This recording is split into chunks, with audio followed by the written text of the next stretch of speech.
Well, it's August 31st, 2025, and I just found out that my mom, who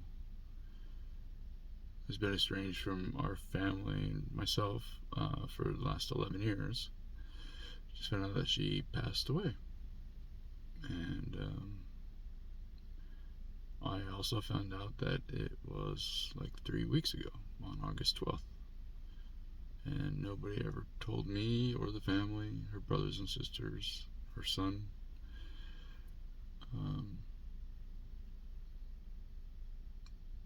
I have a lot of feeling.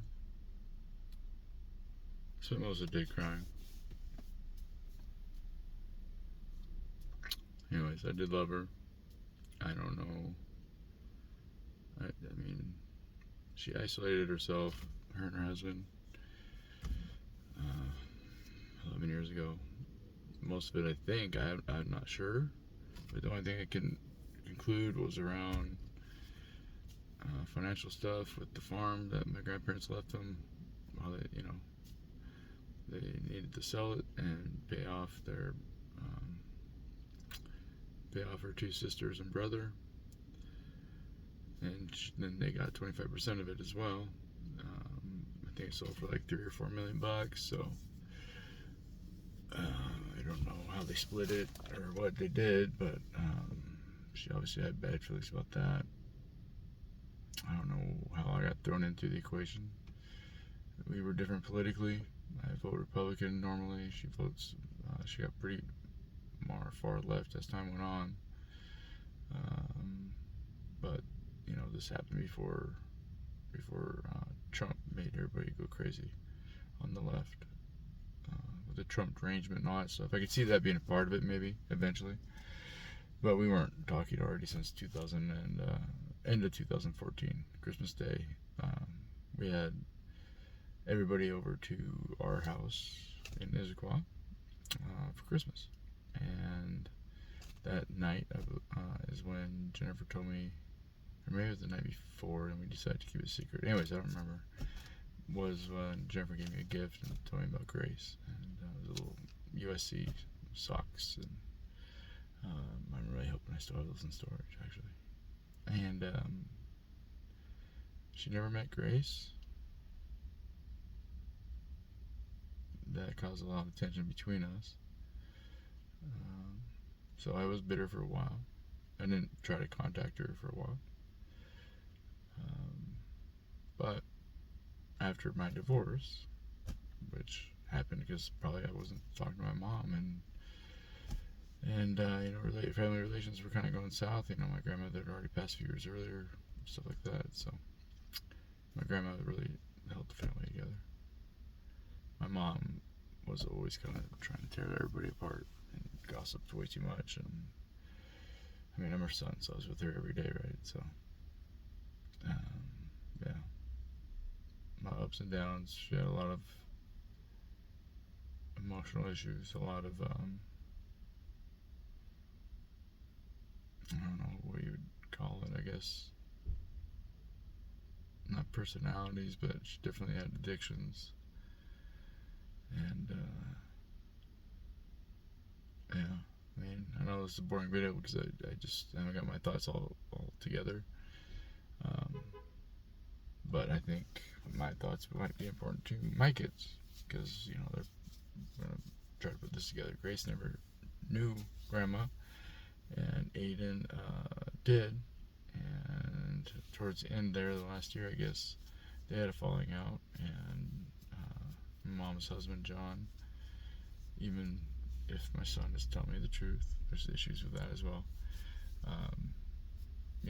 Cussed him out and wouldn't let him come into the home, even though I'm a grandfather. My son had his daughter with him, and she's a baby. She's less than a year old already. I mean, still less than a year old. And so he cussed him out on the speaker by the door, and then even went so far as the way Aiden explained it. Again, issues with the truth on that one as well. That person, my son, definitely. I love you, Aiden, but a lot of issues with whether or not you tell the truth about things. And anyway, so his version is that John even came to the door, closed the blinds, and so Aiden was out too. And that was just in July of this year, so a month before my mom passed.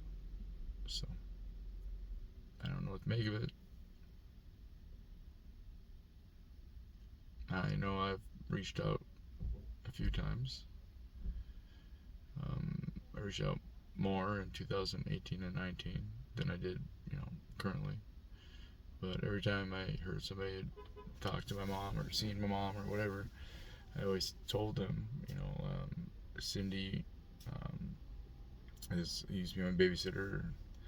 I was talking to her boyfriend or husband. I think it's just boyfriend, but they live together. He's a really cool guy, nice guy, it seems like anyway. And talking to him at a funeral of Kip Van Hoof's wife, Nikki. And that was recent. That was in the beginning of August, like right before my mom passed, I guess. And he had said that they see him every once in a while. And I go, well, next time you see him, just tell my mom to give me a call. And he said he would. So, and that was the last person I tried to contact my mom through. And it wasn't a hard sell or anything. I'm just like, hey, if you get a chance, if you feel like it, if you don't feel like it, I didn't say any of that, but I kind of just, hey, if, next time you see him, just tell her to give me a call. And he said he would. So, he probably never saw her again. But I'm just saying, because I think she passed like within days of that. But I told my brother days, so I remember when I was getting evicted from my place for not being able to pay rent from COVID. Made a deal I'd be out of there in March, so I broke my leg trying to move out, and I was like making phone calls around that time. I remember just trying to reconnect with people. Broken leg, having to move. It made me think of everybody that I should have been talking to all along, but I don't talk that to anybody. I'm a loner. I mean, I like to be alone. People drive me nuts with how gossipy they are, judgmental. Judgmental really gets me. I hate that. Always assuming somebody else's like intent or their beliefs. It's like ridiculous. Get to know people. Crying out loud. Everybody's like that though. I mean, 99.9% of everybody you meet is very much judgmental and this and that. Great people, whatever, but then when there's nothing to talk about and they just keep talking, it's like it goes to gossip and then it goes to. It's like, okay, slow down. You don't need to talk to each other that much to start making up crap and then start I've heard stories about me that aren't even close to being true. I mean, just if somebody hasn't talked to me, just why don't you reach out to me and ask me a question? Anyway, I'm getting off track, but that's why I started reaching out. So I talked to my brother Dace, and his voice had fluctuated. He sounded like a woman, and I know he wants to be a woman, or I don't know. I know I love you, Dace, and I support you, whatever you do. But I don't even know if I mentioned that, except I think I kept saying, well, your voice is softer. I can't really pick up what you're saying. Something like that. But when I was talking to Dace, he was being kind of weird and deflective, and like even he seemed like he had become like an isolated individual, where he was pointing the finger at me for stuff that he had just as much to do with as I did. Like, I don't even know why he started doing that. I was just calling him to say hi and tell him I love him and stuff, and then it turned into like talking about mom and dad. And I mean, we both are 100% in agreement on both of them and how they are, and when you can call them, when you can't call them, and when they get too drunk, this, that, the other. I mean, 100% agreement. And then he turns it like something about like he doesn't talk to me because I used to beat him up when we were kids, and which number one isn't even close to being true. Number two, it is true we got in fights, and it is true I'm older brother, and it is true I was always more in shape. So it is also true that when we did get in a fist fight, I would win. But what he doesn't even try to think about is the fact that he was also throwing knives. He was the one that usually started every single one of our confrontations, and most of them were in 7th, 8th grade. Actually 8th grade for me. He was in 7th. those were most of our confrontations. And we just moved to Bellevue. A lot of issues going on at the time. Mom's boyfriend was an issue. She had already had a bunch of things that happened in front of us, like emotionally and like mentally, and like just was off. So I became like a parent basically to my mother, and of course my brother, who never wanted to accept that, but I was always there for him, always helped him. And then he would just say stuff and do stuff and like just get at me as much as he could, and then we would we'd get into a squabble when I was in 8th grade or whatever, and he's in 7th, and then next thing I know, he's grabbing knives from the drawer and starts throwing them, and I'm like, fuck. I run to my door. I remember, and then there's like knives in my door all the time. Crazy shit. But he forgets that stuff and just wants everybody. Yeah. He likes to mold what people think. I guess a lot of people do that though. I don't. I'm just facts. Boom. Fact. Believe what you want. At least I think I am. Fact, I love my mom. Fact, I miss my mom. I've missed her for 11 years. Fact, it hurt me when she didn't meet my daughter.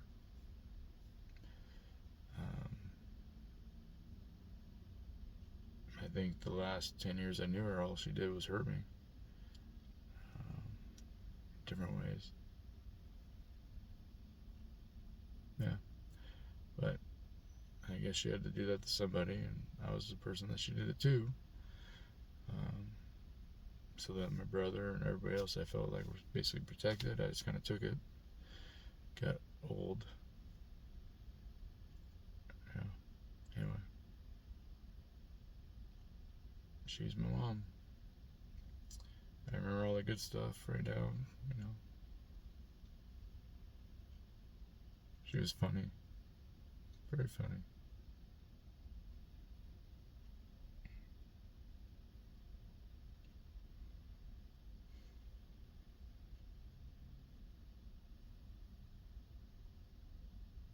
She was very loving.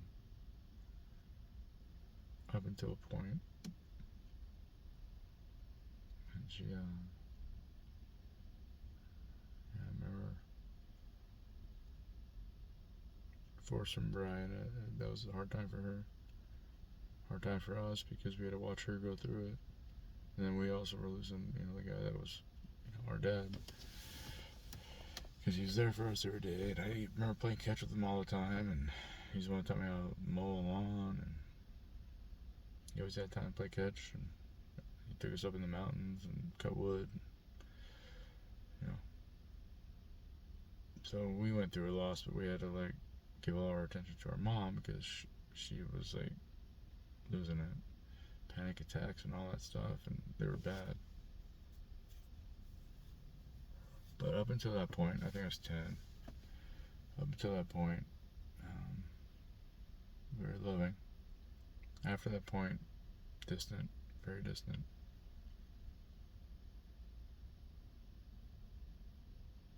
And she just got more distant as time went on. So everybody wants that. People that have the moms that are like suffocating and call them all the time, complain about it or whatever, but they know they're lucky. People in my circumstance wish we had a mom. But then we tear ourselves apart because there were times where she was a mom and there for us and all that. So I forgave her years ago. Been trying to get a hold of her. Not often enough, obviously. And I don't even know how do you get a hold of an adult that doesn't want to see you. So I just would always put the word out.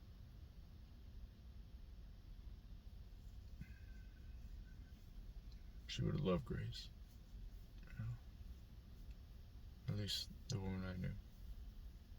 The mom I knew would have loved Grace. Grace is funny as, like my mom. Just a spitfire. Grace is also loving. Grace, she likes to take care of her daddy. I see her. I've had a lot of losses. So.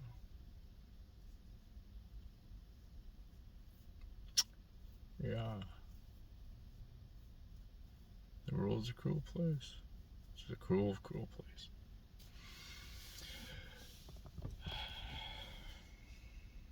Anyway. I love you, Mom. I wish I would have found out sooner.